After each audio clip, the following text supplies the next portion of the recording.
మూడవ రోజు సమావేశానికి వచ్చేసినటువంటి సభ్యులందరికీ కూడా స్వాగతం సుస్వాగతం. ఇప్పుడు గౌరవ ఆర్థిక శాఖ మంత్రి గారు బడ్జెట్ ప్రవేశపెడతారు.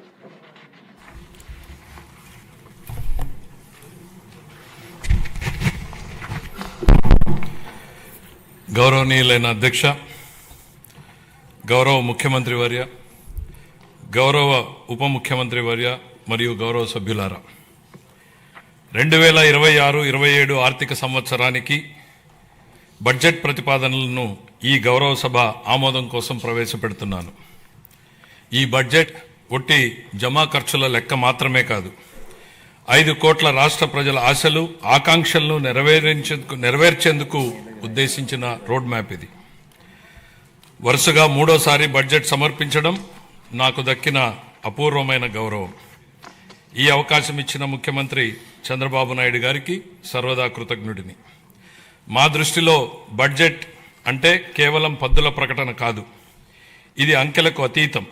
రాష్ట్ర అభివృద్ధి, ప్రజా సంక్షేమాల్ని జోడెద్దుల బండిలా పరుగులు పెట్టించాలన్న మా దృఢ సంకల్పాన్ని బలంగా చాటి చెప్పే ఒక ప్రకటన. ఈ బడ్జెట్ సాగునీటి కోసం ఎదురుచూసే రాయలసీమ రైతుల కలల్ని సాకారం చేసేది, అవకాశాల కోసం ఎదురుచూస్తున్న శ్రీకాకుళం జిల్లాలోని యువ పట్టభద్రులకు గుండె నిబ్బరాన్నిచ్చేది, భవిష్యత్తుపై కొండంత ఆశతో కుటుంబాన్ని నడిపిస్తున్న నెల్లూరు గృహిణికి భరోసానిచ్చేది, కోస్తాలోని మహిళా పారిశ్రామికవేత్తలతో స్ఫూర్తిని నింపేది. దీనిలో ప్రతిపాదించే ప్రతి రూపాయి రాష్ట్ర ప్రజల ఆశలు ఆకాంక్షలను సాకారం చేసేందుకు ఉద్దేశించింది. గత ప్రభుత్వ విధ్వంసకర పాలన చేసిన లోతైన గాయాలు, మిగిల్చిన చేదు అనుభవాలు మనం ఏం చేయకూడదో నిరంతరం గుర్తు చేస్తున్నాయి. గత ప్రభుత్వ దుష్పరిపాలన వల్ల రాష్ట్రానికి జరిగిన భారీ నష్టాన్ని, ఆర్థిక విధ్వంసాన్ని గమనంలో ఉంచుకుని 2024 సంవత్సర బడ్జెట్ ప్రవేశపెట్టాను. గత ప్రభుత్వం మిగిల్చిన గాయాలను మాన్పి 5 ఏళ్ల విషాదాన్ని దాటుకుని రాష్ట్రాన్ని పునర్నిర్మాణం చేసే దిశగా నడిపించేందుకు 2024 బడ్జెట్ బలమైన పునాది వేసింది. 2025 బడ్జెట్ స్వర్ణాంధ్ర 2047 లక్ష్యానికి అనుగుణంగా రాష్ట్రాన్ని అభివృద్ధి పథంలో నడిపించింది. అంత భారీ విధ్వంసానికి గురైన రాష్ట్రాన్ని పునర్నిర్మించేందుకు 2 ఏళ్లు చాలా తక్కువ సమయం. 2014లో జరిగిన అహేతుక విభజన రాష్ట్రానికి తగిలిన మొదటి దెబ్బ అయితే 2019-24 మధ్య అప్పటి ప్రభుత్వం చేసిన దుష్పరిపాలన రాష్ట్రానికి తగిలిన మరో పెద్ద షాక్. గత ప్రభుత్వం చేసిన ఆర్థిక విధ్వంసం, అపసవ్య విధానాలు, పాలకుల అసమర్థత రాష్ట్రాన్ని మరింత ఇబ్బందుల్లో కూరుకుపోయేలా చేశాయి. ఇన్ని సవాళ్లను ఎదుర్కొంటూ కూడా కూటమి ప్రభుత్వం అనుసరించిన నిర్మాణాత్మక విధానాల వల్ల జూన్ 24 నుండి ఈ 20 నెలల్లో రాష్ట్రం అద్భుతమైన అభివృద్ధి పథంలో సాగిందని చెప్పడానికి గర్వపడుతున్నాను.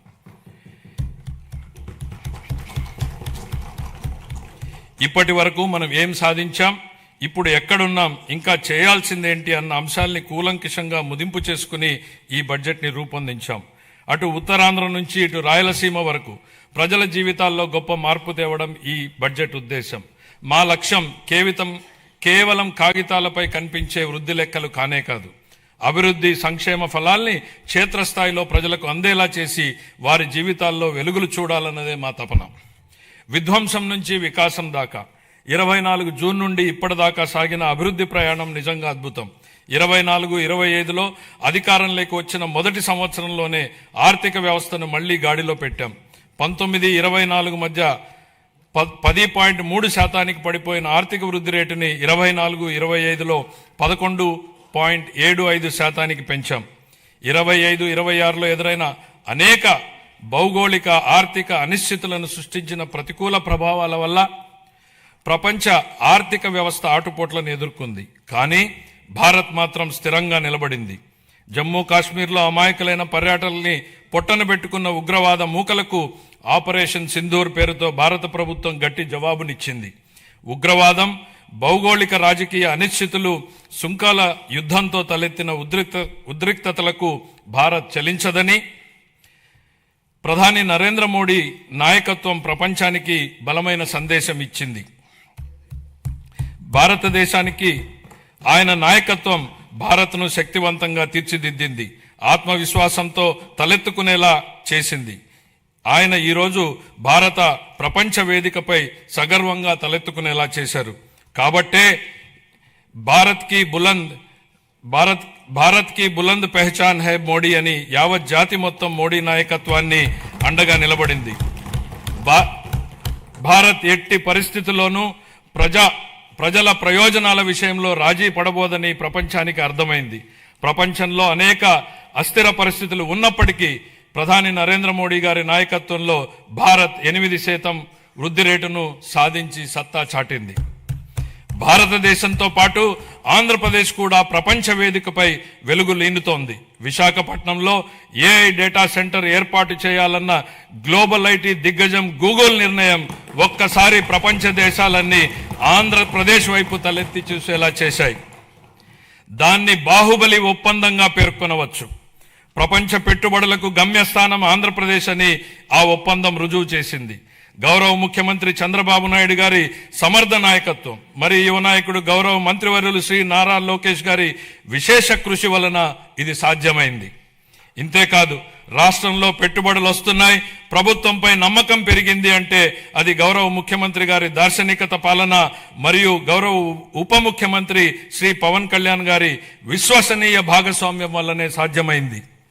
ఈ మార్పుకి సారథులు మన రాష్ట్ర ప్రజలేనని మేము బలంగా నమ్ముతున్నాం. 2024 జూన్లో రాష్ట్ర ప్రజలు ఎన్డీఏకి కనీ విని ఎరుగని రీతిలో ఘన విజయం కట్టబెట్టినప్పుడే ఈ మార్పు మొదలైంది. ప్రజలు మాకు వేసిన ప్రతి ఓటు వెనుక వారి ఉద్దేశం బలంగా స్పష్టమైంది. ప్రజలు వారితో పాటు వారి పిల్లలకు సురక్షితమైన బంగారు భవిష్యత్తు కోసమే ఎన్డీఏని అధికారంలోకి తెచ్చారు. గత ప్రభుత్వం పారిశ్రామికవేత్తల్ని, పెట్టుబడిదారుల్ని రాష్ట్రం నుంచి తరిమేసింది. 2019-24 మధ్య అప్పటి పాలకుల నుంచి ఎదురైన చేదు అనుభవాలతో పెట్టుబడిదారులు రాష్ట్రానికి రావాలంటేనే భయపడిపోయారు.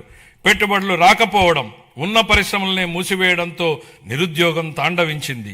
కూటమి అధికారంలోకి వచ్చాక ఈ 20 నెలల్లో పరిస్థితులు పూర్తిగా మారాయి. పెట్టుబడిదారులకు దేశంలో అత్యంత అనుకూలమైన పరిస్థితులు ఇప్పుడు మన రాష్ట్రంలో ఉన్నాయి. దేశ జనాభాలో కేవలం 4.2% వాటా మాత్రమే ఉన్నప్పటికీ ఆంధ్రప్రదేశ్ ఇప్పుడు పెట్టుబడుల్ని ఆకర్షించడంలో మిగతా రాష్ట్రాలని వెనక్కు నెట్టింది. పెట్టుబడిదారులకు అత్యంత స్నేహపాత్రమైన రాష్ట్రంగా నిలిచింది. బ్యాంక్ ఆఫ్ బరోడా నివేదిక ప్రకారం 2025-26 ఆర్థిక సంవత్సరంలో ప్రతిపాదిత పెట్టుబడుల్లో 25% ఆంధ్రప్రదేశ్కు రావడమే దీనికి నిదర్శనం. బ్రాండ్ చంద్రబాబు వల్లనే ఇది సాధ్యమైంది. ఇప్పటి వరకు మనం ఈజ్ ఆఫ్ డూయింగ్ బిజినెస్ గురించి మాట్లాడే వాళ్ళం, ఇప్పుడు గేరు మార్చాం. స్పీడ్ ఆఫ్ డూయింగ్ బిజినెస్ ఇప్పుడు మన విధానం. గౌరవ ముఖ్యమంత్రి చంద్రబాబు నాయుడు గారి సమర్థ నాయకత్వం, దార్శనికత, ప్రభుత్వ సుస్థిర విధానాలు రాష్ట్రాన్ని విజన్ స్వర్ణాంధ్ర 2047 లక్ష్యం దిశగా వేగంగా నడిపిస్తున్నాయి. ఆంధ్రప్రదేశ్ భవిష్యత్తుని స్వర్ణమయం చేసే మహాక్రతువులో గౌరవ ముఖ్యమంత్రి గారి చారిత్రాత్మక పాత్ర పోషిస్తున్నారు. తాను నాటిన చెట్ల నీడలో తానెప్పటికీ కూర్చోలేనని తెలిసినా భావి తరాల కోసం చెట్లు నాటే వ్యక్తే జీవితం యొక్క నిజమైన విలువలను అర్థం చేసుకున్నాడు అన్న విశ్వకవి గురుదేవులు శ్రీ రవీంద్రనాథ్ ఠాగూర్ గారి మాటల్ని ఇక్కడ నేను ఉటంకిస్తున్నాను. గౌరవ ముఖ్యమంత్రి ఈ భావనకు అసలైన ప్రతిరూపం. ఆయన కేవలం దూరదృష్టి గల నాయకుడు మాత్రమే కాదు, దాన్ని సాకారం చేయగల దక్షత కలిగినటువంటి నాయకుడు. తన దార్శనికతతో అమలు చేస్తున్న విధానాలు భావితరాలకు మేలు చేస్తాయన్న దృఢ విశ్వాసంతో వాటి సాధనకు అహర్నిశలు నిస్వార్థంగా కృషి చేస్తున్న గొప్ప నాయకుడు. సమాజ క్షేమం కోసం 365 రోజులు అవిశ్రాంతంగా ఒక తపస్సులాగా పనిచేస్తున్నారు. 1990వ దశకంలో ఆయన ఇన్ఫర్మేషన్ టెక్నాలజీ గురించి మాట్లాడినప్పుడు, దార్శనికతను అమల్లో పెట్టినప్పుడు దాని ఫలితం ఎలా ఉంటుందో చాలా మందికి అర్థం కాలేదు. కానీ అప్పటి యువత దాంతో ప్రయోజనం పొంది జీవితంలో పురోగమించడమే కాకుండా ప్రపంచవ్యాప్తంగా అవకాశాలని అందిపుచ్చుకుని సత్తా చాటారు. అప్పుడు ఆయన అమలు చేసిన సంస్కరణలు, తీసుకున్న విప్లవాత్మక నిర్ణయాలతో వెలిగించిన దీపం లక్షలాది జీవితాల్లో వెలుగు నింపింది. నేడు ఆయన విజయగాథను ఆయనే పునరావృతం చేస్తున్నారు. కానీ ఇప్పుడు మరింత గొప్ప దూరదృష్టితో, మరింత సమున్నత లక్ష్యంతో కొత్త చరిత్రను లెక్కించబోతున్నారు. భవిష్యత్తును అంచనా వేసేందుకు ఉత్తమ మార్గం దాన్ని సృష్టించడమే అన్న సూక్తిని బలంగా నమ్మే వ్యక్తి. ముఖ్యమంత్రి గారు deep tech, AI, quantum computing వంటి ఆధునిక టెక్నాలజీలు ప్రతి కుటుంబం నుంచి ఒక ఎంటర్ప్రెన్యూర్ వంటి విధానాలు కేంద్రంగా ఆయన ఇప్పుడు రాష్ట్రాన్ని సరికొత్త శకంలోకి నడిపిస్తున్నారు. ఆయన మార్గదర్శకత్వంలో ఏపీ వెల్త్ ఫండ్ను ప్రారంభించబోతున్నాం. రాబోయే రోజుల్లో అది Norway, UAE sovereign wealth funds లా విస్తృతమై మొత్తం రాష్ట్రాన్నే నడిపించడానికి సరిపోవచ్చు. నాతో సహా ఈనాటి సమాజానికి ఈ టెక్నాలజీల ప్రాముఖ్యత అర్థం కాకపోవచ్చు. కానీ ఆయన ఐటీ రంగంలో చూపిన చొరవ వల్ల 1990లో నాటి యువతరం లబ్ధి పొందినట్టే ఈనాటి యువత కూడా ఏఐ, డీప్ టెక్, క్వాంటమ్ టెక్నాలజీతో భవిష్యత్తు ఖచ్చితంగా లబ్ధి పొందుతుంది. ఆర్థిక వనరుల పరంగా మనం ఇప్పటికీ సంక్షోభం నుంచి పూర్తిగా బయటపడలేదు. పరిస్థితులు అంత సానుకూలంగా లేవు. గత ప్రభుత్వం మిగిల్చిన ఆర్థిక అస్తవ్యస్త పరిస్థితుల్ని అధిగమించే క్రమంలో ఇప్పటికీ అనేక సవాళ్లను ఎదుర్కొంటున్నాం. కానీ రాష్ట్ర అభివృద్ధి, సంక్షేమానికి సంబంధించి మా లక్ష్యాల్లో మార్పు లేదు. మా సంకల్పం చెక్కు చెదరలేదు. మా ప్రయాణాన్ని స్థిరంగా కొనసాగించేందుకు ప్రధాని నరేంద్ర మోడీ నుంచి అమూల్యమైన మద్దతు, సహకారం లభిస్తున్నాయి. ఆయనకు కృతజ్ఞతలు తెలియజేస్తున్నాం. కేంద్ర ఆర్థిక మంత్రి శ్రీమతి నిర్మలా సీతారామన్ గారు అందిస్తున్న గొప్ప సహకారం గురించి ప్రత్యేకంగా ప్రస్తావించాలి. కష్టకాలంలో ఆమె రాష్ట్రానికి వెన్నుదన్నుగా నిలబడ్డారు. పోలవరం ప్రాజెక్టును మళ్లీ గాడిలో పెట్టడం, రాజధాని అమరావతి నిర్మాణాన్ని పునఃప్రారంభించడంలో పూర్తి సహకారం అందించారు. రాయలసీమ గ్లోబల్ హార్టికల్చర్ ప్రాజెక్టును ముందుకు తీసుకెళ్లేందుకు అవసరమైన తోడ్పాటును అందించారు. గత ప్రభుత్వం ఎడాపెడా చేసిన అప్పుల భారాన్ని తగ్గించేందుకు రుణాల పునర్వ్యవస్థీకరణకు అమూల్యమైన సహకారం అందించారు. ఆమెకు హృదయపూర్వక కృతజ్ఞతలు తెలియజేసుకుంటున్నాను. 2026-27 సంవత్సరానికి సంబంధించి ఫిబ్రవరి 1న ప్రవేశపెట్టిన కేంద్ర బడ్జెట్ రాష్ట్రానికి ఆశాకిరణంలాగా కనపడుతోంది. దానిలో రాష్ట్ర అభివృద్ధికి అనేక అవకాశాలు కనిపిస్తున్నాయి. తూర్పు కోస్తా పారిశ్రామిక కారిడార్, పర్యాటక కేంద్రాల అభివృద్ధి, ఎలక్ట్రిక్ బస్సుల కొనుగోలు, పూర్వోదయ పథకం ఉపయోగపడుతుంది. రాయలసీమ గ్లోబల్ హార్టికల్చర్ హబ్ కూడా వేగంగా రూపుదిద్దుకుంటోంది.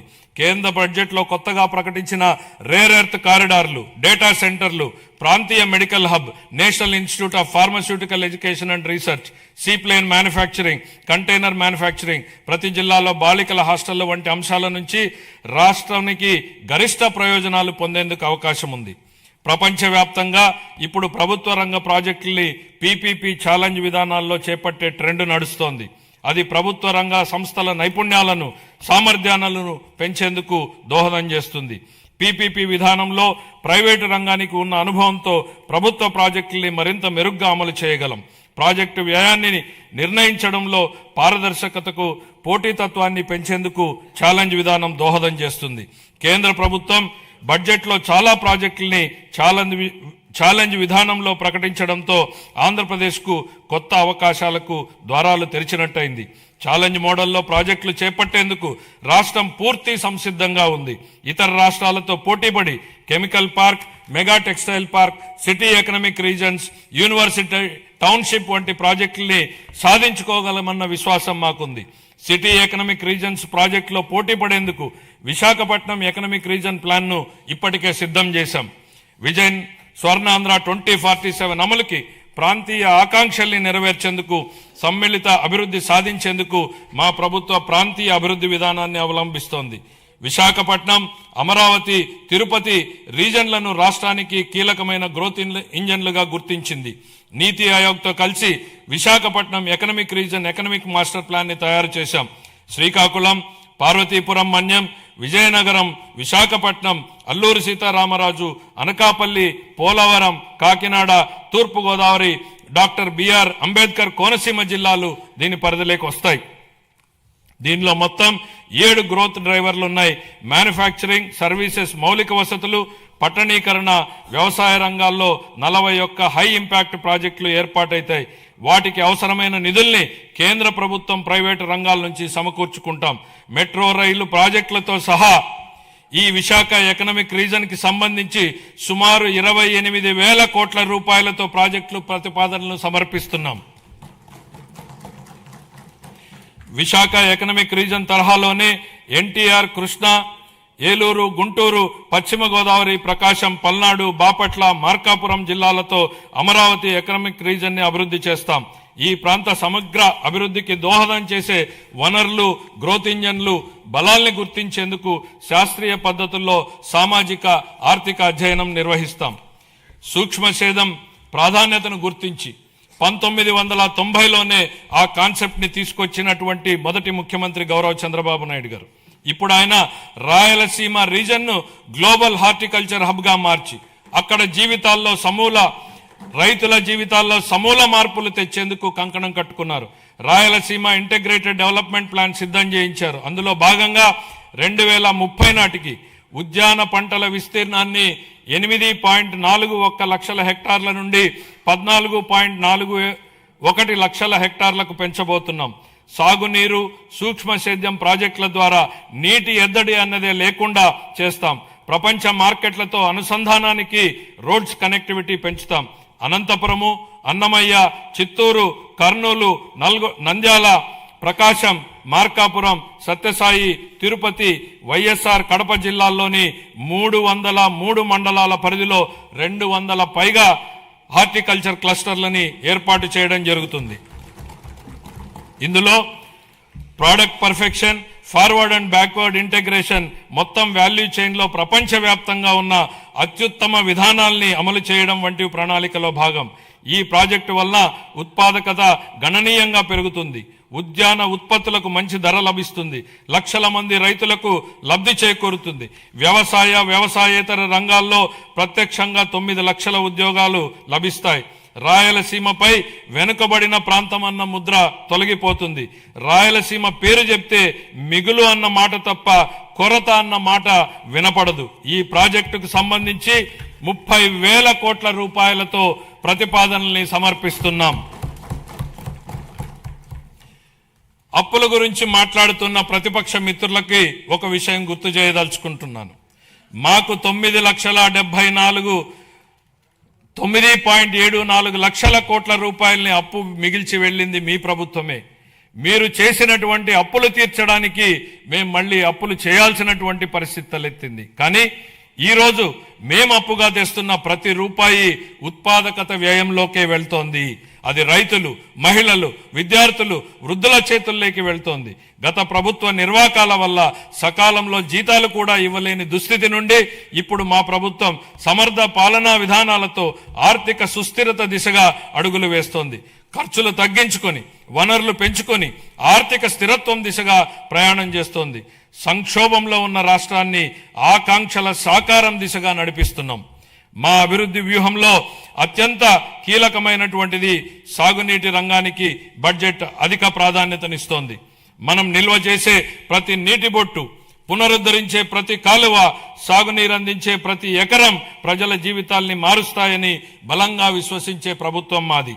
వాతావరణ మార్పులు, వర్షపాతంలో అనూహ్యమైనటువంటి హెచ్చుతగ్గులు వంటివి ఋతుపవనాలపై పూర్తిగా భరోసా ఉండలేని పరిస్థితులు కల్పిస్తున్నాయి. అందుకే నీటి నిల్వ, సమర్థ పంపిణీపై ఎక్కువ దృష్టి పెట్టాం. కేవలం ప్రాజెక్టులు కడితే సరిపోదు. భవిష్యత్ తరాలకు దీర్ఘకాలిక నీటి భద్రతను కల్పించేలా మన విధానాలు ఉండాలన్నది మా లక్ష్యం. గత ప్రభుత్వం ప్రజల నిజమైన అవసరాల్ని అర్థం చేసుకోలేదు. బిల్లులు చెల్లించకపోవడం, అధ్వాన్న నిర్వహణ వల్ల సాగునీటి ప్రాజెక్టులు ఎక్కడివక్కడ నిలిచిపోయాయి.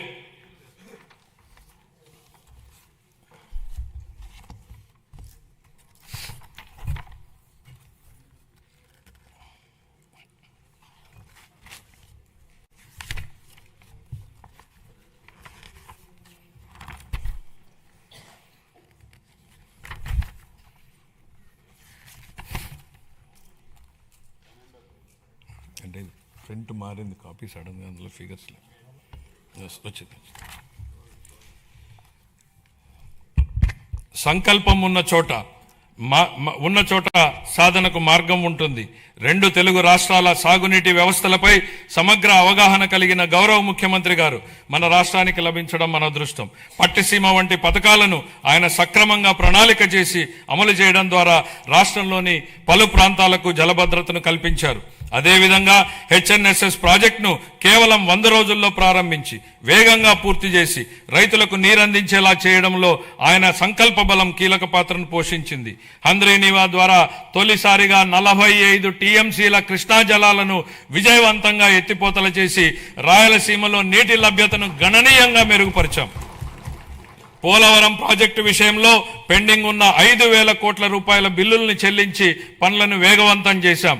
డయాఫ్రామ్ గోడ నిర్మాణం ఇప్పటికే 91% పూర్తయింది. మొత్తం ప్రాజెక్టు పురోగతి 60% దాటింది. వెలుగొండ ప్రాజెక్టు బీఆర్ఆర్ వంశధార దశ 2, అలాగే వంశధార నాగావళి మరియు నాగావళి చంపావతి నదుల అనుసంధాన పనుల్లో సమాంతరంగా గణనీయమైనటువంటి పురోగతి సాధించబడింది. అదే సమయంలో రాష్ట్ర వ్యాప్తంగా విస్తృత స్థాయిలో చేపట్టిన ఆపరేషన్ అండ్ మెయింటెనెన్స్ ఎస్డిఎంఎఫ్ మరియు ఎఫ్డిఆర్ పనులు సాగునీటి వ్యవస్థలను స్థిరీకరిస్తున్నాయి. 5 ఏళ్ల విరామం అనంతరం మొత్తం 6,047 నీటి వినియోగదారుల సంఘాలను ప్రజాస్వామ్య పద్ధతిలో పునరుద్ధరించడం ద్వారా సాగునీటి నిర్వహణలో రైతుల భాగస్వామ్యానికి మళ్లీ బలోపేతం చేశాం. ఇక ముందు బీఆర్ఆర్ వంశధార 2, హంద్రీనీవా, పూల సుబ్బయ్య, వెలుగొండ మరియు పోలవరం ప్రాజెక్టులను పూర్తి చేయడానికి మా ప్రభుత్వం కట్టుబడి ఉంది. రాయలసీమను శాశ్వతంగా కరువు రహిత ప్రాంతంగా మార్చడానికి పోలవరం నల్లమల సాగర్ అనుసంధానంపై మేము చురుగ్గా దృష్టి సారించాం. రాయలసీమను గ్లోబల్ హార్టికల్చర్ హబ్ గా తీర్చిదిద్దే ప్రణాళికలో సాగునీటి సరఫరా కూడా ఒక కీలకమైనటువంటి భాగం. 2026-27 ఆర్థిక సంవత్సరానికి గాను జలవనరుల శాఖకు 18,224 కోట్ల రూపాయల కేటాయింపును ప్రతిపాదిస్తున్నాను. వ్యవసాయం, పశు సంవర్ధక, ఉద్యానవనం, మత్స్య సహకార రంగాలు. వ్యవసాయం గాడి తప్పితే మిగతా ఏ రంగానికి సక్రమంగా నడిచే అవకాశం ఉండదు అన్న ఎంఎస్ స్వామినాథన్ గారి సూక్తిని గుర్తు చేస్తున్నాను అధ్యక్ష. అన్నదాత రైతులే సమాజానికి మూల స్తంభాలు. వారు పండించే ఆహారమే ప్రతి కుటుంబానికి మూలాధారం. అందువల్ల రైతుల సంక్షేమమే మా ప్రభుత్వానికి అత్యున్నత ప్రాధాన్యం. అన్నదాత సుఖీభవ పిఎం కిసాన్ పథకం కింద 2025-26 ఆర్థిక సంవత్సరంలో 46.86 లక్షల రైతు కుటుంబాలకు 20,000 రూపాయలు చొప్పున పెంచిన ఆర్థిక సహాయాన్ని అందిస్తూ మొత్తం 6,600 కోట్లను విడుదల చేశాం. కొత్తగా అమలు చేసిన జీఎస్టీ 2.0 సంస్కరణల ద్వారా వ్యవసాయం మరియు అనుబంధ రంగాలకు సంబంధించిన ఉత్పత్తులు, వ్యవసాయ పరికరాలు, ట్రాక్టర్లపై పన్నుల భారం గణనీయంగా తగ్గించబడింది. దీనివల్ల రైతులకు ప్రత్యక్షంగా లాభం చేకూరుతుంది. పశు సంపదకు పొంచి ఉన్న ఆరోగ్యపరమైనటువంటి ప్రమాదాలను తగ్గించే దిశగా పశు బీమా పథకం అమలుకు మేము నిరంతరం ప్రాధాన్యత ఇస్తున్నాం. పశు సేవలను మరింత బలోపేతం చేయడానికి కొత్త పశు వైద్య భవనాల నిర్మాణానికి 20 కోట్లను కేటాయిస్తూ మౌలిక వసతులను విస్తరిస్తున్నాం. అలాగే బడ్జెట్లో ప్రత్యేకంగా ప్రస్తావించకపోయినా మా సంకల్పం ఎంత స్పష్టమో చెప్పడానికి నిదర్శనం మత్స్యకార సేవలో పథకం అమలు. ఈ పథకం ద్వారా ఆర్థిక సహాయాన్ని 10,000 నుండి 20,000కు పెంచాం. దీని ద్వారా 1,20,000 మంది మత్స్యకార కుటుంబాలు లాభపడుతున్నాయి. ధరల స్థిరీకరణ నిధి. గత ప్రభుత్వం ధరల స్థిరీకరణ నిధికి భారీ కేటాయింపులు చేసినప్పటికీ వాటిని సమర్థవంతంగా వినియోగించలేదు. 2019-24 మధ్య కాలంలో ధరల స్థిరీకరణ నిధికి 7,500 కోట్లను బడ్జెట్లో కేటాయించినప్పటికీ 5 ఏళ్ల కాలంలో కేవలం 8,880 కోట్లను మాత్రమే కేవలం 880 కోట్లను మాత్రమే 5 ఏళ్లలో ఖర్చు చేశారు. అవసరమైన సందర్భాలలో ప్రభుత్వం ఎంత వేగంగా స్పందించాలనే దానికి మా ప్రభుత్వం ఉదాహరణగా నిలిచింది. ధరల స్థిరీకరణ నిధికి 300 కోట్లను మాత్రమే కేటాయించినప్పటికీ ఒక్క సంవత్సరంలోనే 1,200 కోట్లకు పైగా ఖర్చు చేసి రైతులకు ఉపశమనం కల్పించాం. తోతాపురి మామిడి రైతులు, ఉల్లి రైతులు, కోకో గింజల సాగుదారులు, పొగాకు రైతులకు తదితరులకు మద్దతు అందించాం. ఈ 26-27 ఆర్థిక సంవత్సరానికి గాను ధరల స్థిరీకరణ నిధికి 500 కోట్ల రూపాయలను కేటాయింపును ప్రతిపాదిస్తున్నాను. సహకార రంగం. పదవి బాధ్యతలు స్వీకరించినప్పటి నుంచి సహకార రంగాన్ని పునరుద్ధరించేందుకు మా ప్రభుత్వం కట్టుబడి పనిచేస్తోంది. యాప్కాప్, డీసీసీబీలు ప్యాక్స్తో కూడిన 3 అంచెల సహకార వ్యవస్థను బలోపేతం చేయడం ద్వారా గ్రామీణ ఆర్థిక వ్యవస్థకు మరింత బలం చేకూర్చాం. 25-26 ఆర్థిక సంవత్సరంలో 53.2 లక్షల సభ్యులకు సేవలందిస్తూ 7,600 కోట్లకు పైగా వ్యవసాయ రుణాలను మంజూరు చేశాయి. ముఖ్యమైన సాధనంగా 2021 ప్యాక్స్లను డిజిటైజ్ చేయగా అందులో 2017 సంఘాలు ఈ ప్యాక్స్ గా కార్యకలాపాలను నిర్వహిస్తున్నాయి. దీనివల్ల సేవలు అందించడంలో ఆలస్యం గణనీయంగా తగ్గి పారదర్శకత పెరిగింది. 26-27 ఆర్థిక సంవత్సరానికి గాను వ్యవసాయ మరియు అనుబంధ రంగాలకు 13,598 కోట్ల రూపాయల కేటాయింపును ప్రతిపాదిస్తున్నాను. వ్యవసాయ బడ్జెట్ను సమర్పించే సందర్భంగా ఇందుకు సంబంధించినటువంటి వివరాలను మా సహచర మంత్రి గారు సభకు సమగ్రంగా తెలియజేస్తారు. పాఠశాల విద్య, ఉన్నత విద్య, నైపుణ్యాభివృద్ధి, ఉపాధి, శిక్షణ విద్యనుద్దేశించి నెల్సన్ మండేలా గారి మాటల్లో, ప్రపంచాన్ని మార్చడానికి మీరు ఉపయోగించగల అత్యంత శక్తివంతమైనటువంటి ఆయుధం విద్య. విద్య అనేది కేవలం భవనాలు, పాఠ్య ప్రణాళికలు లేదా పరీక్షలకే పరిమితం కాదు. తన బిడ్డ మంచి భవిష్యత్తును సాధిస్తాడనే నమ్మకంతో ఉన్న తల్లి కళ్లల్లో కనిపించే ఆశే విద్య. గ్రామీణ ప్రాంతానికి చెందిన ఒక విద్యార్థి వైద్యుడు, ఇంజనీరు, ఉపాధ్యాయుడు లేదా సివిల్ సర్వెంట్ కావాలని కలలు కనే సంకల్పమే విద్య. మా ప్రభుత్వం విద్యను కేవలం పరిపాలనా బాధ్యతగా కాకుండా ఒక నైతిక కట్టుబాటుగా పరిగణిస్తుంది. మా దృష్టిలో పాఠశాలలను నిర్మించడం అంటే భవిష్యత్తును నిర్మించడం. శ్రీ నారా లోకేష్ గారి నాయకత్వంలో రాష్ట్రంలో విద్యా విధానం దృక్పథం లక్ష్య సాధన దిశగా దృష్టి సారిస్తోంది. పిల్లలు గ్లోబల్ స్థాయిలో పోటీ పడగల నైపుణ్యాలతో సిద్ధమవుతున్నారు. 2019-24 మధ్యకాలంలో ప్రభుత్వ విద్యా వ్యవస్థ తీవ్రమైనటువంటి సంస్థాగత వెనుకబాటుకు గురైంది. సమగ్ర ప్రణాళిక లేకుండా చేపట్టినటువంటి సంస్కరణలు గందరగోళాన్ని సృష్టించాయి. తొందరపాటు నిర్ణయంతో 1000 పాఠశాలను సిబిఎస్ఈ విధానానికి మార్చడం వల్ల సుమారు 90% మంది విద్యార్థులు ఉత్తీర్ణత కాలేకపోయారు. ఉపాధ్యాయుల సన్నద్ధత లేకపోవడంతో టోఫెల్ కార్యక్రమం విఫలమైంది. అమలు సాధ్యాసాధ్యాలు పరిగణలోకి తీసుకోకుండా నాడు ప్రతిపాదించిన ఐబీ పాఠ్య ప్రణాళికలపై ప్రజాధనం వృధా అయింది. నాడు నేడు కార్యక్రమంలో పరిపాలనా వైఫల్యం కారణంగా 7,876 కోట్ల విలువైన మౌలిక సదుపాయాల పనులు అసంపూర్తిగా మిగిలిపోయాయి. జూన్ 24 నుండి మా ప్రభుత్వం విద్యారంగంలో సమగ్ర ఫలితాలపై దృష్టి కేంద్రీకరించిన సంస్కరణలను ప్రారంభించింది. తల్లికి వందనం, మనబడి మన భవిష్యత్తు, డొక్కా సీతమ్మ మధ్యాహ్న భోజన పథకం, పారిశుద్ధ్యం మరియు నిర్వహణ విధులు, పాఠ్య ప్రణాళిక మార్పులు, డిజిటల్ లెర్నింగ్, ఉపాధ్యాయుల సామర్థ్య వృద్ధి, పరిపాలన పునర్వ్యవస్థీకరణ వంటి ప్రధాన కార్యక్రమాల ద్వారా అభ్యసన సామర్థ్యాలను, ఫలితాలను మరియు గ్లోబల్ పోటీతత్వాన్ని మెరుగుపరచడంపై దృష్టి సారించాం. లెర్నింగ్ ఎక్సలెన్స్ ఇన్ ఆంధ్రప్రదేశ్ కింద కేజీ టు పీజీ విద్యా సంస్కరణ నమూనాను ప్రారంభించాం.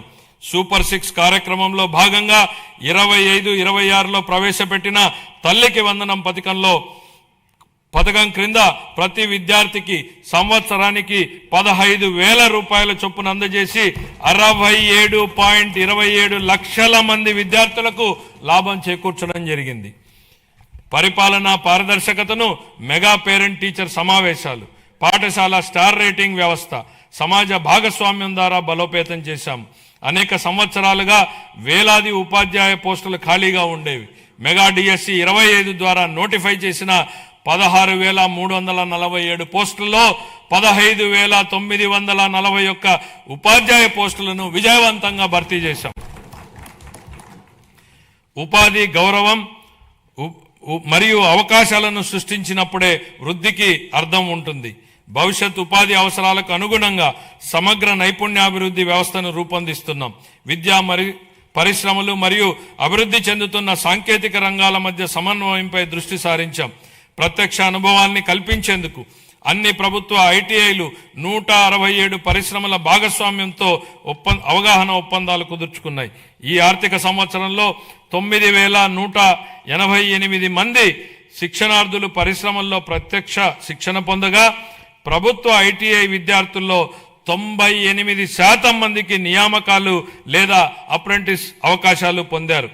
26-27 ఆర్థిక సంవత్సరానికి నేను ఈ క్రింది విధంగా కేటాయింపులను ప్రతిపాదిస్తున్నాను. పాఠశాల విద్యాశాఖకు 32,308 కోట్ల రూపాయలు. అందులో ప్రజా పాఠశాలల మౌలిక వసతుల సమగ్రాభివృద్ధికి 1,500 కోట్లు, ఉన్నత విద్యాశాఖకు 2,567 కోట్లు, నైపుణ్యాభివృద్ధి మరియు శిక్షణ శాఖకు 1,232 కోట్లు. పంచాయతీరాజ్ మరియు గ్రామీణాభివృద్ధి గౌరవ ఉప ముఖ్యమంత్రి శ్రీ కె పవన్ కళ్యాణ్ గారి నాయకత్వంలో ఆంధ్రప్రదేశ్ గ్రామీణ ముఖ చిత్రం రూపాంతరం చెందుతోంది. 25-26 ఆర్థిక సంవత్సరంలో 3.44 లక్షల మంది ఎన్నికైన ప్రజాప్రతినిధులు మరియు కార్యనిర్వాహకులకు శిక్షణ ఇవ్వడం ద్వారా ఆంధ్రప్రదేశ్ దేశవ్యాప్తంగా ప్రథమ స్థానాన్ని సాధించింది. ఆగస్టు 15, 2019 నుండి 24-25 వరకు అమల్లో ఉన్న జల్ జీవన్ మిషన్ కింద గత ప్రభుత్వం మొత్తం 26,824 కోట్ల రూపాయల ప్రాజెక్టు వ్యయంలో కేంద్ర భాగస్వామ్యం లభించిన నిధుల్లో కేవలం 2,255 కోట్లను మాత్రమే వినియోగించింది. 23-24లో కేంద్రం నుండి అతి తక్కువ కేటాయింపులు వచ్చినప్పటికీ ఛత్తీస్గఢ్, జార్ఖండ్, గుజరాత్, ఒడిశా వంటి రాష్ట్రాలు ఆంధ్రప్రదేశ్ కంటే ఎక్కువగా ఖర్చు చేశాయి. మా ప్రభుత్వం ఈ పథకాన్ని పునరుద్ధరించేందుకు ముందడుగు వేసింది. మా విజ్ఞప్తిని స్వీకరించి పథకం గడువుని 28 వరకు పొడిగించిన భారత ప్రభుత్వానికి మా కృతజ్ఞతలు. దీర్ఘకాలిక స్థిరత్వ సమస్యలను పరిష్కరించడంతో పాటు 100% కవరేజీని సాధించేందుకు ఉపరితల జల ఆధారిత మల్టీ విలేజ్ స్కీమ్స్ ద్వారా ఈ కార్యక్రమాన్ని పునర్వ్యవస్థీకరించాము. ప్రతి వ్యక్తికి 55 లీటర్ల తాగునీటి సరఫరాను చేసే విధంగా దిశగా చర్యలు తీసుకోవడం జరుగుతోంది. గ్రామీణ అనుసంధానతను బలోపేతం చేస్తూ 4,000 కిలోమీటర్లకు పైగా గ్రామీణ రహదారుల పనులు చేపట్టడం జరిగింది. వీటిలో అనేక పనులు పూర్తి చేయడం జరిగింది. మిగతా పనులు ముగింపు దశలో ఉన్నాయి. దీని ద్వారా దూర ప్రాంతమైనటువంటి గ్రామాలలో మార్కెట్ ప్రాప్తి, ఆదాయ వృద్ధి మరియు ఆర్థిక స్థిరత్వం మెరుగుపడుతోంది. శాస్కీ కింద 2,123 కోట్లను కేటాయించడం జరిగింది. 26-27 ఆర్థిక సంవత్సరానికి పంచాయతీ రాజ్ మరియు గ్రామీణాభివృద్ధి శాఖకు 22,942 కోట్లను కేటాయించాలని నేను ప్రతిపాదిస్తున్నాను. పర్యావరణం, అటవీ, విజ్ఞాన శాస్త్రం, సాంకేతిక శాఖ 2019-20 మధ్యకాలంలో పరిపాలనా వైఫల్యాల కారణంగా ఎర్రచందనం అక్రమ రవాణా, అక్రమ గనుల తవ్వకం, అటవీ భూముల ఆక్రమణ వంటి ఘటనలు చోటు చేసుకున్నాయి. ఆంధ్రప్రదేశ్ను హరితాంధ్రప్రదేశ్గా తీర్చిదిద్దడం మా లక్ష్యం. 2030 నాటికి 37% మరియు 47 నాటికి 50% పచ్చదనం సాధించే దిశగా అటవీ సంపదను స్థిరంగా నిర్వహించడం, ఎడారీకరణను ఎదుర్కోవడం వంటి చర్యలను అమలు చేస్తాం. వ్యూహాత్మక పర్యావరణ రక్షణ వలయంగా గ్రీన్ కవర్ వాల్ ఆఫ్ ఆంధ్రప్రదేశ్ను అమలు చేయనున్నాం. 26-27 ఆర్థిక సంవత్సరానికి పర్యావరణం, అటవీ, విజ్ఞాన శాస్త్రం, సాంకేతిక శాఖకు 714 కోట్ల రూపాయలను కేటాయించాలని నేను ప్రతిపాదిస్తున్నాను. పట్టణాభివృద్ధి అమృత్ 2.0 పథకం కింద 111 పట్టణ స్థానిక సంస్థల్లో మొత్తం 506 ప్రాజెక్టులు అమల్లో ఉన్నాయి. అదనంగా యుఐడిఎఫ్, ఏఐబి సహకారంతో చేపట్టినటువంటి ప్రాజెక్టులు కూడా పురోగతిలో ఉన్నాయి. ఈ ప్రాజెక్టులన్నింటికీ 2027 డిసెంబర్ నాటికి పూర్తి చేయాలనే లక్ష్యంతో ముందుకు సాగుతున్నాం. ఆ సందర్భంలో 2 సంవత్సరాల వ్యవధిలో యుఐడిఎఫ్ కింద ఆంధ్రప్రదేశ్కు అదనంగా 4,000 కోట్లను మంజూరు చేయడంలో సహకరించిన గౌరవ కేంద్ర ఆర్థిక మంత్రి గారికి మా కృతజ్ఞతలు. 1982లోనే స్వర్గీయ ఎన్టీ రామారావు గారు ఆహార భద్రతా ప్రాధాన్యతను గుర్తించారు. అదే స్ఫూర్తితో మా ప్రభుత్వం 204 అన్నా క్యాంటీన్లను నిర్వహిస్తోంది. 2000 మార్చి నాటికి వాటి సంఖ్యను 275కు పెంచి అతి పేద ప్రజలకు కూడా తగిన ఆహారం అందుబాటులో ఉండేలా చేసి ఆకలిని నివారించడమే మా లక్ష్యం. విశాఖపట్నం మరియు విజయవాడ వంటి ప్రధాన నగరాల్లో ఆధునిక మెట్రో రైలు వ్యవస్థలో ప్రయాణించే కళ త్వరలో సాకారం కానుంది. ప్రధానమంత్రి ఆవాస్ యోజన, ఎన్టీఆర్ నగర్స్ కింద ఆర్థికంగా బలహీన వర్గాలకు చెందిన కుటుంబాలకు 25 లక్షల గృహ పట్టాలు, ఇళ్లను అందించి సొంత ఇంటి కలను నెరవేర్చడమే మా ప్రభుత్వ లక్ష్యం. అమరావతి ప్రజల రాజధాని. మా ప్రజల రాజధాని అమరావతి అభివృద్ధికి మద్దతు అందించిన గౌరవ ప్రధానమంత్రి శ్రీ నరేంద్ర మోడీ గారికి హృదయపూర్వక కృతజ్ఞతలు. ఆంధ్రప్రదేశ్ శాశ్వత రాజధానిగా అమరావతికి చట్టబద్ధత హోదా కల్పించే ప్రక్రియ ప్రారంభించినందుకు ఆయనకు ప్రత్యేక ధన్యవాదాలు. వివిధ ఆర్థిక సంస్థల ద్వారా స్వయం సమృద్ధి నమూనాలో నిధులను సమీకరించి పనులను వేగవంతంగా ముందుకు తీసుకెళ్తున్నాం. 57,868 కోట్ల విలువైన 97 పనులకు పరిపాలనా అనుమతులు జారీ చేశాం. ఇది మా ప్రభుత్వం ప్రజల రాజధాని అమరావతిని నిర్మించాలనే నిబద్ధతకు స్పష్టమైన నిదర్శనం. 2026-27 ఆర్థిక సంవత్సరానికి మున్సిపల్ పరిపాలన మరియు పట్టణాభివృద్ధి శాఖకు 14,539 కోట్లను కేటాయించాలని నేను ప్రతిపాదిస్తున్నాను. న్యాయశాఖ, హోం, మద్య నిషేధం, ఎక్సైజ్ మరియు అగ్నిమాపక శాఖలు. మంచివారు భయపడనప్పుడు చెడు శక్తులు బలహీనమవుతాయన్నటువంటి రొనాల్డ్ రీగన్ సూక్తిని గుర్తు చేస్తూ తీవ్ర వాతావరణ పరిస్థితుల్లోనూ, పండగల సమయంలోనూ, అత్యవసరాలు, విపత్తులు, ప్రజా కార్యక్రమాలలోనూ సమయంలోనూ వ్యక్తిగత అవసరాలను పక్కన పెట్టి రాత్రింబగళ్లు కర్తవ్యాన్ని నిర్వహించేదే మన పోలీసు దళమే.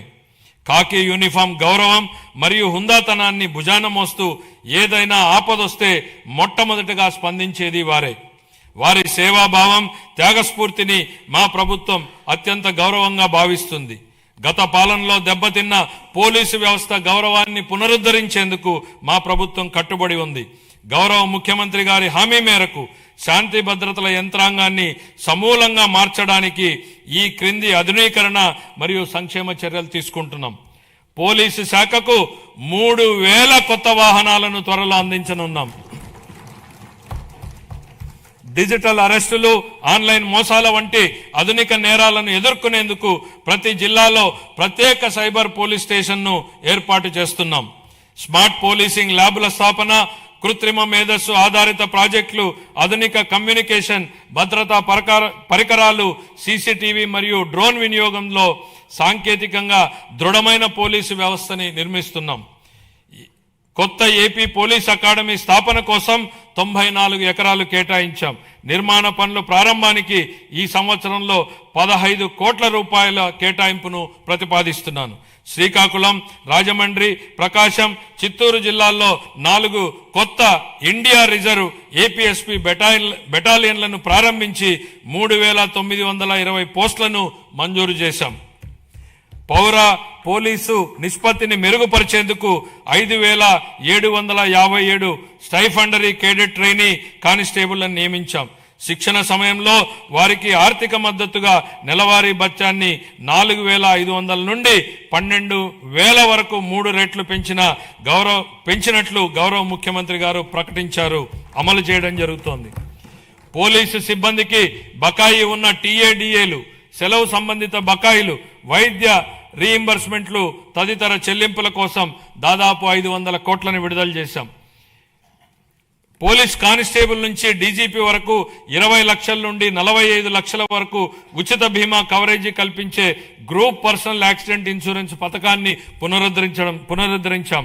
గత 5 ఏళ్లలో విస్తరించిన గంజాయి సమస్యను ప్రత్యేక విభాగం ఈగల్ ద్వారా మరియు డ్రోన్ల వినియోగంతో కట్టడి చేస్తున్నాం. మహిళల భద్రత కోసం శక్తి యాప్ను ప్రారంభించాం.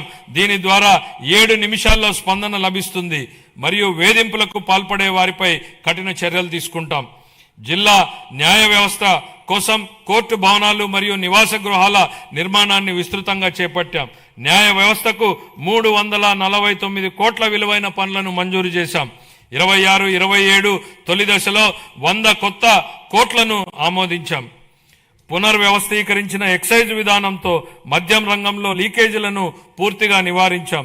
అవినీతి లేకుండా ఆదాయం రాష్ట్ర ఖజానాకు సక్రమంగా చేరుతోంది. అగ్నిమాపక సేవల ఆధునీకరణలో భాగంగా 17 కొత్త అగ్నిమాపక కేంద్రాలను స్థాపిస్తున్నాం. స్పందన సమయాన్ని తగ్గించేందుకు అత్యాధునిక శోధన మరియు రక్షణ పరికరాలతో కూడిన అగ్నిమాపక వాహనాలను కొనుగోలు చేస్తాం. రాష్ట్ర శిక్షణ కేంద్రాన్ని మౌలిక సదుపాయాల అభివృద్ధి ద్వారా బలోపేతం చేస్తాం. 26-27 ఆర్థిక సంవత్సరానికి హోంశాఖకు 9,165 కోట్లను కేటాయించాలని నేను ప్రతిపాదిస్తున్నాను. అదేవిధంగా మద్య నిషేధం మరియు ఎక్సైజ్ శాఖకు 500 కోట్లను కేటాయించాలని ప్రతిపాదిస్తున్నాను. మరియు మా ప్రభుత్వం తీసుకున్న ముఖ్యమైన చర్యలను ఈ సందర్భంగా ప్రస్తావించదలిచాను. ఆర్థిక శాఖ తీసుకున్న చర్యలు: రాష్ట్ర ఆర్థిక వ్యవస్థను జాగ్రత్తగా నిర్వహిస్తూ ఆర్థిక క్రమశిక్షణను పాటిస్తున్నామని ఈ క్రింది చర్యలు స్పష్టంగా చూపిస్తున్నాయి. గత ప్రభుత్వం అత్యధికంగా 12.3% వరకు ఉన్న వడ్డీ రేట్లపై అప్పులు తీసుకుంది. రాష్ట్ర ఆర్థిక భారాన్ని తగ్గించేందుకు అధిక వడ్డీ రుణాలను 9% లేదా అంతకంటే తక్కువ తీసుకురావడానికి వడ్డీ రేట్ల తగ్గింపు, డెట్ స్వాపింగ్ వంటి చర్యలను చేపడుతున్నాం. ఇప్పటి వరకు 43,298 కోట్ల రుణాలను వడ్డీ తగ్గించి సంవత్సరానికి 327 కోట్ల రూపాయలను ఆదా చేశాం. అదనంగా మరో 1.2 లక్షల కోట్ల రుణాలపై మెరుగైన షరతులు పొందేందుకు చర్యలు కొనసాగిస్తున్నాం. దీని ద్వారా సంవత్సరానికి 1,658 కోట్ల రూపాయల ఆదా కలుగుతుందని అంచనా. పంచాయతీలు మరియు మున్సిపాలిటీలను బలోపేతం చేయడానికి ఆర్థిక సంఘం గ్రాంట్ల కింద 3,797 కోట్లను విడుదల చేశాం. జూన్ 24 నాటికి పెండింగ్ లో ఉన్న 24,800 కోట్ల బకాయిలను క్లియర్ చేశాం. సాగునీరు, రహదారులు మరియు ఇతర పనులకు సంబంధించి 37,030 కోట్లను చెల్లించి ఆర్థిక కార్యకలాపాలను పునరుద్ధరించాం. 163 కేంద్ర ప్రాయోజిత పథకాలకు 18,700 కోట్లను విడుదల చేసి వాటిలో 85 పథకాలని పునరుద్ధరించాం. దీని ఫలితంగా కేంద్ర ప్రభుత్వ నిధుల విడుదల మరింత పెరిగింది. ఆంధ్రప్రదేశ్ వెల్త్ ఫండ్ను 100 కోట్లతో సీడ్ కార్పస్తో ఏర్పాటు చేయాలని ప్రతిపాదిస్తున్నాం. దేశవ్యాప్తంగా ఉన్న అవకాశాలలో పెట్టుబడులు పెట్టేందుకు ప్రైవేట్ ఈక్విటీ పెట్టుబడిదారులను ఆహ్వానించి రాష్ట్రానికి సంపద సృష్టించే దిశగా ముందుకు సాగుతున్నాం. సంస్కరణలు, స్పీడ్ ఆఫ్ డూయింగ్ బిజినెస్ సిద్ధాంతానికి అనుగుణంగా ప్రభుత్వంలోని చట్టాలు, నియామకాలు, నిబంధనలు, ప్రభుత్వం ఉత్తర్వులను సమీక్షించి పరిపాలనా ప్రక్రియలను సరళీకరించి పెట్టుబడులకు అనుకూల వాతావరణాన్ని మరియు పౌర సేవల మెరుగుదలను కల్పిస్తున్నాం. ఇదే దిశలో ప్రభుత్వ రంగ సంస్థలను పునరుద్ధరించి వాటి ఖాతాలు మరియు ఆడిట్ వ్యవస్థను క్రమబద్ధీకరించి లాభదాయకంగా మార్చేందుకు చర్యలు తీసుకుంటున్నాం. కేంద్ర ప్రభుత్వ విధానానికి అనుగుణంగా రాష్ట్ర పబ్లిక్ సెక్టార్ సంస్థలను ట్రెడ్స్ డిజిటల్ ప్లాట్ఫామ్ ద్వారా బిల్ డిస్కౌంటింగ్ విధానాన్ని అనుసరిస్తాయి. శాస్కీ కింద 2025-26లో ఫిబ్రవరి 12 ఫిబ్రవరి 26 నాటికి ఆంధ్రప్రదేశ్ పొందింది 6,544 కోట్లు పొందింది. మార్చి 31 నాటికి మరో 1,434 కోట్లు అందుకోనుంది. ఇది 23-24లో పొందిన 4,090 కోట్లతో పోలిస్తే దాదాపు రెట్టింపు. దేశంలో తొలిసారిగా రీఇమాజినింగ్ పబ్లిక్ ఫైనాన్స్ సమ్మిట్ ను నవంబర్ 25లో విశాఖపట్నంలో నిర్వహించాం. ఈ సమ్మిట్ లో ఇతర రాష్ట్ర ప్రభుత్వాలు, జాతీయ మరియు అంతర్జాతీయ ఆర్థిక సంస్థల ప్రతినిధులు పాల్గొన్నారు. 2 రోజుల చర్చల ఫలితంగా ఏపీ లాజిస్టిక్స్ కార్పొరేషన్ స్థాపనకు దారితీసింది. అలాగే పబ్లిక్ సెక్టర్లో వినూత్న ఆర్థిక నమూనాల ద్వారా ప్రైవేటు పెట్టుబడులను ఆకర్షించే మార్గాలు ఏర్పడ్డాయి. భవిష్యత్ విధానాలు: జూన్ 24 నుండి రాష్ట్రాన్ని ప్రపంచ స్థాయి పోటీతత్వంతో ముందుకు తీసుకెళ్లేందుకు 26 పునర్వ్యవస్థీకరించిన పాలసీలను ప్రవేశపెట్టాం. వాటిలో ముఖ్యమైనటువంటివి ఆంధ్రప్రదేశ్ పారిశ్రామిక అభివృద్ధి విధానం, ఆంధ్రప్రదేశ్ ఎంఎస్ఎంఈ పారిశ్రామికవేత్తల అభివృద్ధి విధానం, ఆంధ్రప్రదేశ్ సమగ్ర స్వచ్ఛ ఇంధన విధానం, ఆంధ్రప్రదేశ్ ఆవిష్కరణ స్టార్టప్ విధానం, ఆంధ్రప్రదేశ్ పర్యాటక విధానం. ఇలా మొత్తం 26 పాలసీలను ప్రవేశపెట్టడం జరిగింది. ఈ విధానాలు ఆంధ్రప్రదేశ్ను పెట్టుబడులకు అనుకూలమైన, స్థిరమైన మరియు సమగ్ర అభివృద్ధిని సాధించే రాష్ట్రంగా తీర్చిదిద్దే దిశగా ముందుకు వెళ్తాయి. పరిశ్రమలు, మౌలిక సదుపాయాలు, పెట్టుబడులు, సమాచార సాంకేతికం, ఎలక్ట్రానిక్ కమ్యూనికేషన్, ఆవిష్కరణలు మరియు భవిష్యత్ సంసిద్ధత. నేడు కృషి చేసిన వారిదే రేపటి భవిష్యత్తు అన్నటువంటి సూక్తిని గుర్తు చేస్తూ నేటు పెట్టుబడే రేపటి ఉపాధి అని మేము విశ్వసిస్తున్నాం. వ్యూహాత్మక ప్రణాళికలు మరియు నిరంతర సంస్కరణల ద్వారా ఆంధ్రప్రదేశ్ను పరిశ్రమలు మరియు ఆవిష్కరణలకు అగ్రగామి గమ్యస్థానంగా నిలబెట్టేందుకు కట్టుబడి ఉన్నాం. 2019-24 మధ్యకాలంలో పారిశ్రామిక విధానం పూర్తిగా దెబ్బతింది. అయితే మా ప్రభుత్వ అచంచల కృషితో కేవలం 18 నెలల్లో బ్రాండ్ ఆంధ్రప్రదేశ్ని పునరుద్ధరించాం. జూన్ 24 నుండి 9.68 లక్షల కోట్ల విలువైన 1.19 లక్షల పెట్టుబడి ప్రతిపాదనలు ఆమోదించబడి 5.41 లక్షల ఉద్యోగ అవకాశాల సృష్టికి మార్గం సుగమమైంది. మా విజన్ ప్రపంచంతో పోటీ, స్థానికంగా చేయూత. Compete globally, care locally. ఇటీవల నిర్వహించిన గ్లోబల్ పార్ట్నర్షిప్ సమ్మిట్ 25లో 13.25 లక్షల కోట్లకు పైగా పెట్టుబడి ఒప్పందాలు కుదిరాయి. 16.13 లక్షల ఉద్యోగాల సామర్థ్యంతో 610 MOUలు సంతకం చేయబడ్డాయి. ప్రస్తుతం దేశంలో అతి పెద్ద సింగిల్ FDI పెట్టుబడిని ఆకర్షించిన రాష్ట్రంగా ఆంధ్రప్రదేశ్ గురించి ప్రపంచం మాట్లాడుతోంది. గట్టి అంతర్జాతీయ, జాతీయ పోటీ మధ్య విశాఖపట్నంలో గూగుల్ సంస్థతో $15 బిలియన్ విలువైన AI ఆధారిత డేటా సెంటర్ స్థాపనకు ఒప్పందం కుదుర్చుకున్నాం. గౌరవ మంత్రి శ్రీ నారా లోకేష్ గారు బ్రాండ్ చంద్రబాబుని సమర్థవంతంగా వినియోగించి ఈ చారిత్రాత్మక ఒప్పందాన్ని సాధించారు. ఆయనను ఆంధ్రప్రదేశ్ చీఫ్ జాబ్ క్రియేటర్గా కొనియాడటం సముచితం. అదనంగా అనకాపల్లిలో సమగ్ర ఉక్కు కర్మాగారం, నక్కపల్లిలో బల్క్ డ్రగ్ పార్క్, సమగ్ర సౌర సెల్ ప్రాజెక్ట్, 500 CBG ప్లాంట్లు, కాకినాడలో గ్రీన్ అమోనియం ప్రాజెక్ట్, ఓర్వకల్లులో సెమీకండర్ యూనిట్ వంటి ప్రముఖ పెట్టుబడులని ఆకర్షించగలిగాం. ప్రతి అసెంబ్లీ నియోజకవర్గంలో 1 చొప్పున 175 MSME పార్కులు మరియు కృష్ణపట్నం, ఓర్వకల్లు, కొప్పర్తి పారిశ్రామిక నోడలు అభివృద్ధి చెందుతున్నాయి.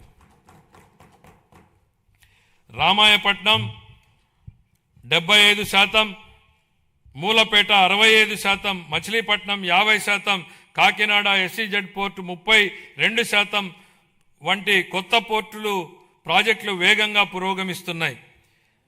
1523 కోట్లతో ఫేజ్ 1 మత్స్యకార హార్బర్ల ఆధునీకరణ పనులు ముగింపు దశలో ఉన్నాయి.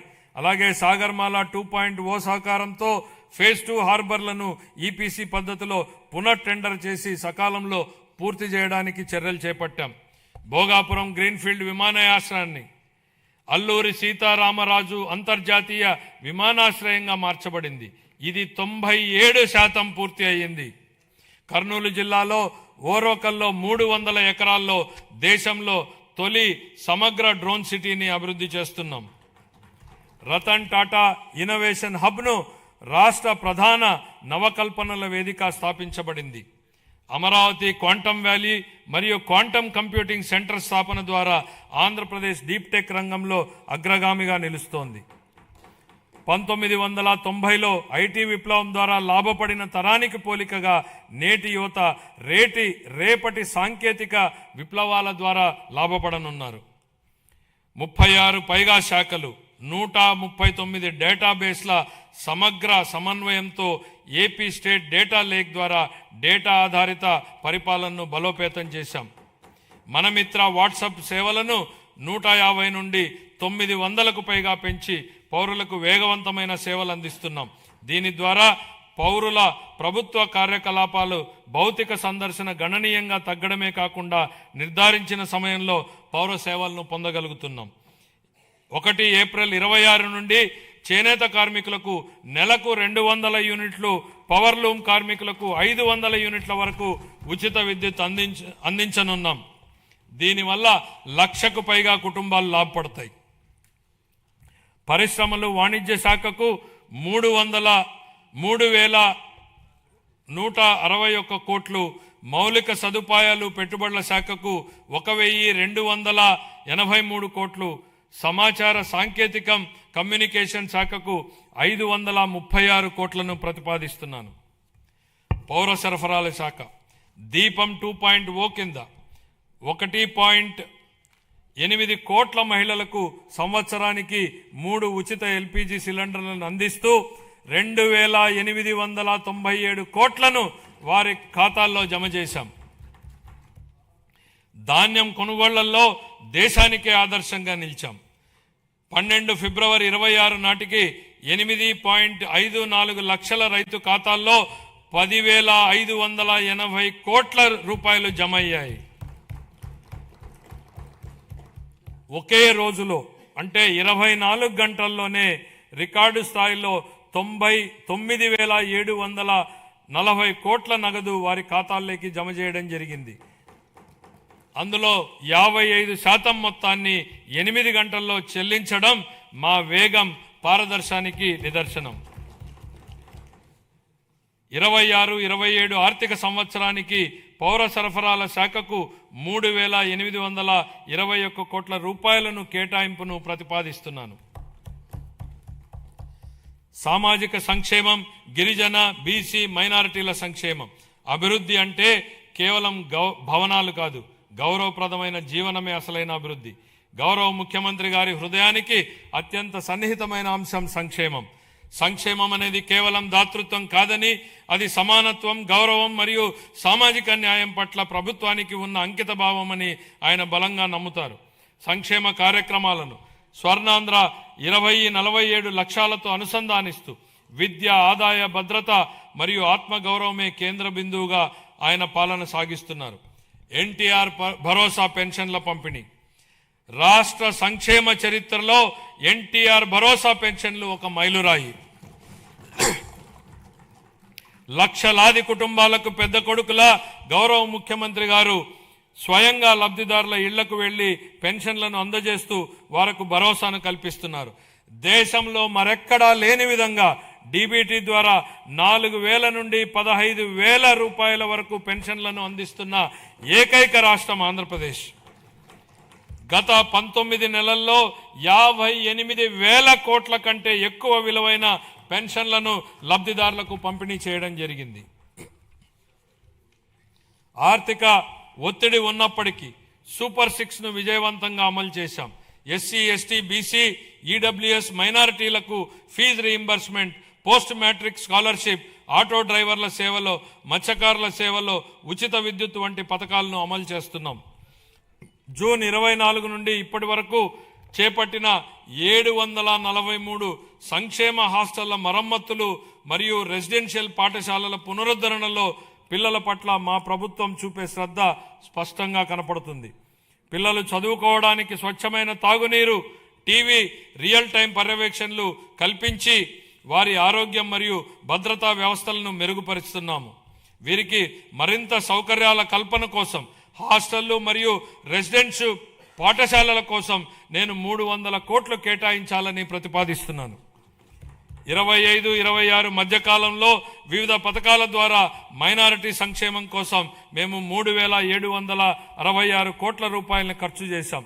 చాలా కాలం క్రితం మూలన పడిన ప్రధానమంత్రి జన్ వికాస్ కార్యక్రమంను పునరుద్ధరించాం. 3 సంవత్సరాలుగా నిద్రాణంగా ఉన్న రాష్ట్ర వక్ఫ్ బోర్డును పునరుద్ధరించాం. మైనారిటీలకు ఆర్థిక సహాయంలో భాగంగా ఇమాంలకు గౌరవ వేతనం 10,000, మౌజన్లకి 5,000, పాస్టర్లకి 5,000 మరియు చదువులో వెనుకబడిన విద్యార్థులకు ఎంట్రన్స్ కోచింగ్ వంటి కార్యక్రమాల ద్వారా మా ప్రభుత్వం రాష్ట్ర వ్యాప్తంగా మైనారిటీ వర్గాల విద్యా పురోగతి, ఆర్థిక సాధికారత మరియు సామూహిక అంశాలపై దృష్టి సారించింది. ఉన్నత విద్య మరియు వృత్తి విద్యను అభ్యసించే బీసీ విద్యార్థులకు పూర్తి ట్యూషన్ ఫీజు రీయింబర్స్మెంట్, అలాగే పోస్ట్ మెట్రిక్ విద్యార్థులకు నిర్వహణ భత్యం ఇవ్వబడుతుంది.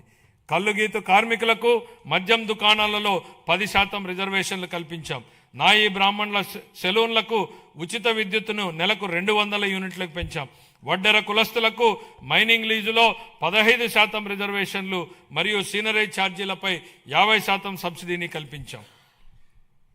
మహిళా సంక్షేమం. డాక్టర్ బిఆర్ అంబేద్కర్ ఇలా అన్నారు, ఒక సమాజం యొక్క పురోగతిని మహిళలు సాధించిన పురోగతి స్థాయి ద్వారా నేను కొలుస్తాను.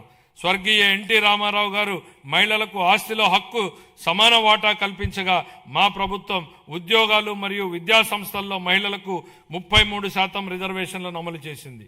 స్వర్ణాంధ్ర 2047 దార్శనికతను సాధించడంలో మహిళలు ప్రధాన పాత్ర పోషిస్తారు. సంవత్సరానికి ఆశించిన 15% వృద్ధి రేటును సాధించడానికి ఆర్థిక కార్యకలాపాల్లో వారి భాగస్వామ్యాన్ని పెంచడం చాలా ముఖ్యం. గౌరవనీయమైన ముఖ్యమంత్రి 1 సంవత్సరంలో 1,00,000 మంది మహిళా వ్యవస్థాపకులను సృష్టించాలని లక్ష్యంగా పెట్టుకున్నారు. 1 ఫ్యామిలీ 1 ఎంటర్ప్రెన్యూర్ చొరవ కింద స్వయం సహాయక సంఘాల మహిళలను చిన్న మధ్య తరహా వ్యవస్థాపకులుగా మార్చుతున్నారు. జూన్ 24 నుండి మేం ప్రవేశపెట్టిన అనేక సంస్కరణల ద్వారా మహిళలకు అనేక ప్రోత్సాహాలు అందించాము. ప్రస్తుత సంవత్సరంలో మా ప్రభుత్వం 9,958 అంగన్వాడీ కేంద్రాలను అప్గ్రేడ్ చేసింది. 4,687 మినీ అంగన్వాడీ కేంద్రాలను ప్రధాన కేంద్రాలుగా అప్గ్రేడ్ చేశాం. అప్గ్రేడ్ చేయబడిన అంగన్వాడీ కేంద్రాలలో అంగన్వాడీ సహాయకులను నియమించి వంట సౌకర్యాలు మెరుగుపరచబడ్డాయి. ప్రధానమంత్రి జన్మన్ కింద పీవీటీజీ ప్రాంతాలలో 192 కొత్త అంగన్వాడీ కేంద్రాలు మంజూరు చేయబడ్డాయి. ఇవి 26-27లో పూర్తవుతాయి. అంగన్వాడీ కార్యకర్తలు, సహాయకులు మరియు ఆశా కార్యకర్తలు అంగన్వాడీ కేంద్రాల్లోని పిల్లలకు కీలకమైన సేవలు అందిస్తారు. అందుకుగాను వారి సుదీర్ఘ సేవలను గౌరవిస్తూ మా ప్రభుత్వం వారి పదవీ విరమణ సమయంలో గ్రాట్యుటీని అందించడానికి ఉత్తర్వులు జారీ చేసింది. ముఖ్యమంత్రి గారి నాయకత్వంలో వికలాంగ సమగ్ర అభివృద్ధి కోసం ఇంద్రధనస్సు అనే కార్యక్రమం ప్రారంభించబడింది. ఇందులో భాగంగా ఉచిత బస్సు ప్రయాణం, సబ్సిడీ పథకాల పునరుద్ధరణ, క్రీడా శిక్షణ, గృహ నిర్మాణం, వినికిడి లోపం ఉన్నవారికి ప్రత్యేక డిగ్రీ కళాశాల మరియు దివ్యాంగుల భవనాలు వంటి ప్రధాన అంశాలు ఉన్నాయి. 2026-27 ఆర్థిక సంవత్సరానికి నేను ఈ కేటాయింపులను ప్రతిపాదిస్తున్నాను. ఎస్సీ కాంపోనెంట్ కోసం 20,644 కోట్ల రూపాయలు, ఎస్టీ కాంపోనెంట్ కోసం 9,190 కోట్లు, బీసీ కాంపోనెంట్ కోసం 51,021 కోట్ల రూపాయలను, మైనారిటీ వర్గాల సంక్షేమం కోసం 6,090 కోట్ల రూపాయలను, మహిళలు, పిల్లలు, వికలాంగులు మరియు సీనియర్ సిటిజన్ సంక్షేమం కోసం 4,582 కోట్ల రూపాయలు. ఉద్యోగుల సంక్షేమం, ఉద్యోగ సంఘాల సలహాలు సూచనలతో కోరిన తర్వాత ఉద్యోగుల భవిష్యత్ నిధి మరియు పెన్షన్ ప్రక్రియలను సజావుగా మరియు కాగితరహితంగా చేస్తున్నాం. ఈ డిపిసి మాడ్యూల్ ద్వారా ప్రమోషన్ ప్రక్రియ ఆన్లైన్ చేయబడింది. ప్రభుత్వ ఉద్యోగులు మరియు పెన్షనర్లకు చాలా కాలంగా పెండింగ్లో ఉన్న బకాయిలను కూడా చెల్లించడం ప్రారంభించింది. 1,100 కోట్ల రూపాయల డిఆర్ బకాయిలను విడుదల చేశాం. జీపీఎఫ్ మరియు జిఎల్ఐ చెల్లింపులు క్రమం తప్పకుండా చేయబడుతున్నాయి. సిపిఎస్ ఉద్యోగులకు వారి పిఆర్ఏఎన్ అకౌంట్లో ప్రభుత్వ వాటాతో కలిసి ఎప్పటికప్పుడు కాంట్రిబ్యూషన్ జమ చేస్తున్నాం. మహిళా ఉద్యోగులకు వారి వృత్తి మరియు వ్యక్తిగత జీవితాలలో సమతుల్యతను పెంపొందించే దిశగా సర్వీసులో ఎప్పుడైనా పిల్లల సంరక్షణ సెలవులను పొందేందుకు వీలుగా పిల్లల వయోపరిమితిని తొలగించాము. ఉద్యోగి ప్రమాదవశాత్తు మరణించిన సందర్భంలో ప్రభుత్వ నిబంధనలకు మించి వారికి బీమా ప్రయోజనాలను అందించడానికి రాష్ట్ర ప్రభుత్వం జీతం ప్యాకేజీ కింద మా ప్రభుత్వం బ్యాంకులతో ఒప్పందం కుదుర్చుకుంది. మా ప్రభుత్వం వివిధ కేటగిరీలలో 30,607 ప్రభుత్వ ఉద్యోగాలను భర్తీ చేసింది. గత ప్రభుత్వ హయాంలో ఆరోగ్య రంగం గత ప్రభుత్వ హయాంలో బకాయిలు చెల్లించని కారణంగా ఆరోగ్య వ్యవస్థలు ఇబ్బందులు ఎదుర్కొన్నాయి. దీనితో చాలా కుటుంబాలపై ఆర్థిక భారం మోపబడి ఆర్థికంగా, మానసికంగా చాలా బాధపడ్డారు. గత ప్రభుత్వ ఆరోగ్య రంగానికి చెల్లించవలసిన 6,486 కోట్ల రూపాయలు బకాయిలను చెల్లించకుండా వదిలేసింది. వీటిలో ఎక్కువ భాగం మా ప్రభుత్వం చెల్లించి ప్రజలకు ప్రభుత్వం మీద విశ్వాసం కల్పించింది. వ్యాధి చికిత్స కన్నా నివారణే ముఖ్యమని మేము నమ్ముతున్నాం. నివారణ వల్ల ఆరోగ్య అవసరాలపై జేబులో నుంచి ఖర్చు గణనీయంగా తగ్గిస్తుంది. మా ప్రభుత్వం అధికారం చేపట్టిన తర్వాత పౌరుడిని ఆరోగ్య సంరక్షణలో కేంద్రంగా ప్రాజెక్ట్ సంజీవనిని చేపట్టింది. కుప్పంలో సిటిజన్ హెల్త్ స్క్రీనింగ్ పైలట్ కింద 41 రోగ నిర్ధారణ పరీక్షలను కవర్ చేసి 63,867 మంది వ్యక్తులను పరీక్షించింది. 6,300 కంటే ఎక్కువ హైరిస్క్ కేసులను గుర్తించి వాటిని ప్రాజెక్ట్ సంజీవనికి అనుసంధానించింది. 2026-27 సంవత్సరానికి ఆరోగ్య వైద్య మరియు కుటుంబ సంక్షేమ శాఖకు 19,306 కోట్లు కేటాయించాలని నేను ప్రతిపాదిస్తున్నాను. కార్మిక శాఖ కేంద్ర ప్రభుత్వం ప్రవేశపెట్టిన కార్మిక సంస్కరణలకు అనుగుణంగా మా ప్రభుత్వం పాత చట్టాలను సమీకరించి నూతన కార్మిక్ కోడ్స్ను అమలు చేసింది. కార్మికుల సంక్షేమాన్ని మరింత బలోపేతం చేయడానికి కొత్త ఈఎస్ఐ వైద్య సేవా సదుపాయాలను ప్రారంభిస్తున్నాం. విజయనగరం, గుంటూరు, నెల్లూరు జిల్లాల్లో 100 పడకల ఆసుపత్రులు, కర్నూలు, శ్రీ సిటీ, అచ్యుతాపురం, శ్రీకాకుళం ప్రాంతాల్లో 30 పడకల ఆసుపత్రులు ఏర్పాటు చేయబడుతున్నాయి. తిరుపతి ఈఎస్ఐ ఆసుపత్రిని 50 పడకల నుంచి 100 పడకలకు విస్తరించడం ద్వారా రాయలసీమ ప్రాంతంలో ద్వితీయ శ్రేణి వైద్యుల సేవల అందుబాటు గణనీయంగా మెరుగుపడింది. 26-27 ఆర్థిక సంవత్సరానికి కార్మిక శాఖకు 735 కోట్లను కేటాయించాలని నేను ప్రతిపాదిస్తున్నాను. గృహ నిర్మాణం 2019-24 మధ్యకాలంలో గృహ నిర్మాణ పథకాల కోసం కేటాయించిన 3,300 కోట్లను ఇతర ప్రయోజనాలకు మళ్లించారు. జూన్ 24 నుండి ఆ నిధులను గృహ నిర్మాణానికి వినియోగించి 3 లక్షల ఇళ్ల నిర్మాణాన్ని పూర్తి చేశాం. సుమారు 6 లక్షల లబ్ధిదారులపై ఆర్థిక భారం తగ్గించేందుకు ఎస్సీ, బీసీ వర్గాలకు అదనంగా 50,000, ఎస్టీలకు 75,000, పీవీటీజీలకు ₹1,00,000 ఆర్థిక సహాయం అందిస్తున్నాం. వచ్చే సంవత్సరంలో మరో 6 లక్షల ఇళ్లను పూర్తి చేయాలని లక్ష్యంగా పెట్టుకున్నాం. అలాగే ప్రతి అర్హుడైన కుటుంబానికి PMAY గ్రామీణ పథకం కింద ఇళ్లను మంజూరు చేస్తాం.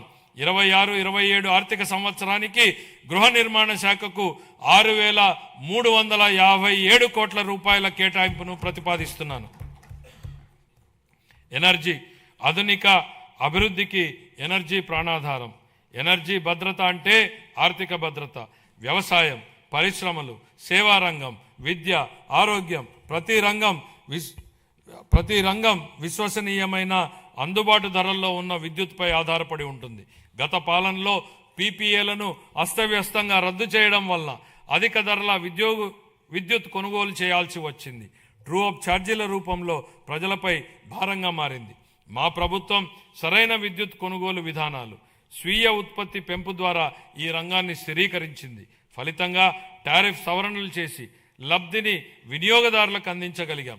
ప్రస్తుత సంవత్సరంలో వ్యవసాయ విద్యుత్ సబ్సిడీగా 11,000 కోట్లకు పైగా విడుదల చేసి 22.5 లక్షల మంది రైతులకు లబ్ధి చేకూర్చాం. అలాగే ఆక్వా టారిఫ్ సబ్సిడీగా 890 కోట్ల రూపాయలను విడుదల చేసి 48,500 మంది ఆక్వా వినియోగదారులకు మద్దతు ఇచ్చాం. BPL వృత్తిదారులకు సబ్సిడీ టారిఫ్లు కొనసాగిస్తున్నాం. సమగ్ర స్వచ్ఛ ఇంధన విధానం కింద 24 నుండి 2.88 లక్షల కోట్ల విలువైన 55 ప్రాజెక్టులను మంజూరు చేశాం. ఇందులో 15.5 గిగావాట్ల సౌరశక్తి, 4.86 వాయుశక్తి, 17.7 గిగావాట్ల పంపుడు స్టోరేజ్ ప్రాజెక్టులను, 1 MMATPA గ్రీన్ హైడ్రోజన్ వంటి ప్రాజెక్టులు ఉన్నాయి. 26-27 ఆర్థిక సంవత్సరానికి గాను ఎనర్జీ శాఖకు 13,934 కోట్ల రూపాయలను కేటాయించాలని ప్రతిపాదిస్తున్నాను. రవాణా, రహదారులు మరియు భవనాలు. గత పాలనలో రహదారుల దుస్థితి కారణంగా ప్రజలు తీవ్ర ఇబ్బందులు పడ్డారు. గుంతలతో నిండిన రహదారులు ప్రమాదాలకు దారితీశాయి. మా ప్రభుత్వం అన్ని వర్గాల రహదారుల మెరుగుదలకు విస్తృతంగా చర్యలు చేపట్టింది. ఈ సంవత్సరం 2,499 కోట్లతో 6,030 కిలోమీటర్ల రహదారులను అభివృద్ధికి మంజూరు చేయడం జరిగింది. పూర్వోదయ పథకం కింద ఈ బస్సులను పొందేందుకు ప్రయత్నిస్తున్నాం. అదనంగా PM ఈ బస్ సేవా పథకం కింద 11 ప్రధాన నగరాల్లో 750 ఎలక్ట్రిక్ బస్సులను ప్రవేశపెడతాము. మహిళా సాధికారత భద్రత లక్ష్యంగా ఆగస్టు 15, 2025 నుండి స్త్రీ శక్తి పథకాన్ని ప్రారంభించాం. జనవరి 26 నాటికి దాదాపు 40 కోట్ల మహిళా ప్రయాణికులు ఈ పథకం ద్వారా లబ్ధి పొందారు. 26, 27లో ఎండిఆర్లు మరియు రాష్ట్ర రహదారులపై లక్షిత పునరుద్ధరణల ద్వారా గుంతల రహిత రహదారులను నిర్మిస్తాం. ట్రాఫిక్ నియంత్రణ, భద్రతా ఆడిట్లు, సీసీ కెమెరాలు, రాస్తే సాంకేతిక జోక్యాల ద్వారా రోడ్డు భద్రతను బలోపేతం చేస్తాం. రవాణా రహదారులు మరియు భవనాల శాఖకు 9,856 కోట్ల రూపాయలను కేటాయించాలని ప్రతిపాదిస్తున్నాను. గనులు మరియు భూగర్భ శాఖ గత పాలనలో గనుల రంగం వ్యక్తిగత లాభాల కోసం వినియోగించబడింది. మా ప్రభుత్వం పౌర కేంద్రిత ఖనిజ పాలనకు ప్రాధాన్యత ఇస్తూ జూలై 24లో ఉచిత ఇసుక విధానాన్ని ప్రవేశపెట్టింది. కేవలం ఆపరేషన్ ఖర్చులను మాత్రమే వసూలు చేస్తూ ఇసుకను అందుబాటులో ఉంచింది. ఉచిత ఇసుక విధానం ఉన్నప్పటికీ డిజిటల్ పర్యవేక్షణ, అనుసరణ సంస్కరణల ద్వారా ఈ సంవత్సరం గనుల ఆదాయం 33% వృద్ధిని సాధించింది. యువజనాభివృద్ధి, క్రీడలు, పర్యాటకం మరియు సంస్కృతి ఏపీ పర్యాటక విధానం 24-29 ద్వారా పరిశ్రమ హోదా, మూలధన సబ్సిడీలు, ఎస్జీఎస్టీ రీయింబర్స్మెంట్లు, స్టాంప్ డ్యూటీ మినహాయింపులు, పారదర్శక భూ కేటాయింపులతో ప్రగతిశీల విధానాన్ని అమలు చేస్తున్నాం. ఏపీ భూపర్యాటక భూ కేటాయింపు విధానం 2025 ద్వారా గణనీయంగా ప్రైవేటు భాగస్వామ్యానికి, క్యారవాన్ టూరిజం మరియు హోమ్ స్టేల రంగాలలో ఆకర్షించడమైనది. 117 MOUల ద్వారా 20,088 కోట్ల పెట్టుబడులను ఆకర్షించి 122,637 ఉద్యోగ అవకాశాలు సృష్టించాం. 6,681 కోట్ల విలువైన ప్రాజెక్టులు అమల్లో ఉన్నాయి. రాష్ట్ర విభజన తర్వాత గరిష్టంగా 428 కోట్ల రూపాయల కేంద్ర పర్యాటక గ్రాంట్ లభించింది. సూర్యలంక, అఖండ గోదావరి, గండికోట, సింహాచలం, బొర్రా గుహలు, అహోబిలం, నాగార్జున సాగర్ వంటి ప్రాంతాల్లో మౌలిక సదుపాయాల అభివృద్ధి జరుగుతోంది. రాష్ట్రం 7 ప్రధాన కేంద్రాలు మరియు 25 పైగా థీమాటిక్ సర్క్యూట్లతో కూడిన బహుముఖ పర్యాటక గ్రిడ్ను అభివృద్ధి చేసింది. సంవత్సరానికి 60 పైగా ఉత్సవాల నిర్వహణ ద్వారా సాంస్కృతిక పర్యాటకాన్ని ఉత్తేజపరిచి ఆంధ్రప్రదేశ్ను భారతదేశంలో అభివృద్ధి చెందుతున్న అనుభవాల రాజధానిగా స్థాపిస్తోంది. తిరుపతిని ప్రపంచ స్థాయి పర్యాటక గమ్యస్థానంగా తీర్చిదిద్దేందుకు కేంద్ర ప్రభుత్వంతో సమన్వయంతో చేస్తూ మౌలిక సదుపాయాలను బలోపేతం చేస్తామని మీకు తెలియజేయడానికి సంతోషిస్తున్నాను. ఈ కార్యక్రమంలో భాగంగా ప్రపంచ స్థాయి పర్యాటక వసతులతో పాటు హోటళ్లతో పాటు వినోద ప్రదేశాలు ఏర్పాటు చేయడం జరుగుతుంది. గోదావరి పుష్కరాల సందర్భంగా యాత్రికులకు భద్రతతో కూడిన ఆధ్యాత్మిక అనుభవం కల్పించేందుకు సమగ్ర ఏర్పాట్లు చేస్తున్నాం. దీనికి ప్రారంభంగా 60 కోట్లను కేటాయించాలని ప్రతిపాదిస్తున్నాం. 26-27 ఆర్థిక సంవత్సరానికి గాను యోజనాభివృద్ధి, పర్యాటకం మరియు సంస్కృతి శాఖకు 439 కోట్ల రూపాయల కేటాయింపును ప్రతిపాదిస్తున్నాను. ఖాతాలు 24-25 ఆంధ్రప్రదేశ్ రాష్ట్రానికి సంబంధించి ఆర్థిక లెక్కలను కంట్రోలర్ అండ్ ఆడిటర్ జనరల్ పరిధిలోని అకౌంటెంట్ జనరల్ కార్యాలయం వారు ఖరారు చేసిన ప్రకారం 24-25 ఆర్థిక సంవత్సరానికి ఆదాయ లోటు 60,285 కోట్లు, ఆర్థిక లోటు 81,362గా నమోదయ్యాయి. ఇవి రాష్ట్ర స్థూల దేశీయోత్పత్తిలో GSDPలో వరుసగా 3.79% మరియు 5.11%గా ఉన్నాయి. సవరించిన అంచనాలు 25-26 ఆర్థిక సంవత్సరానికి సవరించిన అంచనాల ప్రకారం రెవెన్యూ వ్యయం 2,38,021 కోట్ల రూపాయలు కాగా మూలధన వ్యయం 39,498 కోట్ల రూపాయలు. రెవెన్యూ లోటు సుమారు 41,118 కోట్లు రూపాయలు కాగా ఇదే కాలానికి ద్రవ్య లోటు సుమారు 80,567 కోట్ల రూపాయలుగా ఉంది. ఇవి రాష్ట్ర స్థూల దేశీయోత్పత్తిలో వరుసగా 2.33% మరియు 4.57%గా ఉన్నాయి. బడ్జెట్ అంచనాలు 26-27 ఆర్థిక సంవత్సరానికి మొత్తం 3,32,205 కోట్ల రూపాయలను ప్రతిపాదిస్తున్నాను. అందులో ఆదాయ వ్యయం 2,56,143 కోట్ల రూపాయలు, మూలధన వ్యయం 53,915 కోట్లగా అంచనా వేయబడింది. ఆదాయ లోటు సుమారు 22,002 కోట్లు కాగా ఆర్థిక లోటు సుమారు 75,868 కోట్లుగా ఉండవచ్చని అంచనా. ఇవి రాష్ట్ర స్థూల దేశీయోత్పత్తిలో వరుసగా 1.88 మరియు 3.84% ఉండనున్నాయి. ముగింపు. ఈరోజు మనం ఎంచుకున్న మార్గాలే రేపటి మన భవిష్యత్తును నిర్ణయిస్తాయి. ఈ స్ఫూర్తికి ఈ బడ్జెట్ అర్థం పడుతోంది. ఇది కేవలం మన రాష్ట్రాన్ని రేపటి కోసం సిద్ధం చేసేందుకు ఉద్దేశించింది మాత్రమే కాదు, భవిష్యత్ తరానికి మేలు బాటలు పరిచే బడ్జెట్. ఇది ఆకాంక్షల్ని బాధ్యతల్ని సమతుల్యం చేస్తుంది. ఈ బడ్జెట్ కేవలం వృద్ధి లెక్కలు చెప్పేది మాత్రమే కాదు, ఇది రాష్ట్ర భవిష్యత్ ఆర్థిక గమనాన్ని లక్ష్యాన్ని బలంగా చాటి చెబుతుంది. ఇది కేవలం తాత్కాలిక ఉపశమనం కలిగించేది కాదు, దీర్ఘకాలిక లక్ష్యాల సాధనకు ఉద్దేశించిన దార్శనిక పత్రం. ఆంధ్రప్రదేశ్ను భవిష్యత్ సవాళ్లకు ధీటుగా బలమైన స్వావలంబన కలిగిన రాష్ట్రంగా తీర్చిదిద్దేందుకు రూపొందించిన బడ్జెట్ ఇది. రాష్ట్రం ఇకపై సాగించబోయే ప్రయాణానికి క్రమశిక్షణ, సాహసోపేత నిర్ణయాలు, సమిష్టి కృషి అవసరం. లక్ష్య సాధనలో ఖచ్చితంగా విజయం సాధిస్తామన్న భరోసాతో ఉన్నాం. ఎందుకంటే మన కలలను సాకారం చేయడంలో తిరుగులేని నాయకుడు, దార్శనికుడు శ్రీ చంద్రబాబు నాయుడు గారి నాయకత్వం ఉంది. భారతదేశాన్ని అగ్రస్థానంలో నిలబెట్టేందుకు, తిరుగులేని శక్తిగా తీర్చిదిద్దేందుకు అవిశ్రాంత కృషి చేస్తున్న ప్రధాని శ్రీ నరేంద్ర మోడీ గారి అండదండలు, ఉప ముఖ్యమంత్రి శ్రీ పవన్ కళ్యాణ్ గారి విశ్వసనీయ భాగస్వామ్య సహకారం మరింత ఉత్సాహంతో లక్ష్యాన్ని చేరేలా ప్రేరణనిస్తాయి. ఆ నాయకులిచ్చే స్ఫూర్తి మనల్ని మెరుగైన భవిష్యత్తు వైపు నడిపిస్తుంది. ప్రజలు వేసే ప్రతి ఓటులో వారి ఆశలు, ఆకాంక్షలు నిక్షిప్తమై ఉంటాయి. ప్రతి ఓటు వెనుక ప్రజల ఆకాంక్షల్ని మనం నిరంతరం గుర్తుపెట్టుకోవాలి. వాటిని సాకారం చేసేందుకు ప్రతిరోజు, ప్రతి క్షణం మనం కృషి చేయాలి. పరిపాలన అంటే అధికారం చెలాయించడం కాదు, ప్రజలకు సేవ చేయడం. ఈ బడ్జెట్ను మనం దీని పరిణామాన్ని బట్టి కాకుండా ఎంత నిబద్ధతతో దీన్ని అమలు చేశామన్న దాన్ని బట్టి చూడాలి.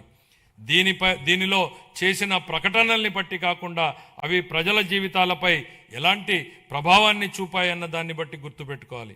ప్రజలు మాపై ఉంచిన అచంచల విశ్వాసానికి కృతజ్ఞతలు తెలియజేస్తూ, వారికి సేవ చేసే భాగ్యాన్ని మాకు కల్పించినందుకు ధన్యవాదాలు తెలియజేస్తూ ఈ బడ్జెట్ను గౌరవ సభ ఆమోదం కోసం సమర్పిస్తున్నాను. జై ఆంధ్రప్రదేశ్, జై హింద్.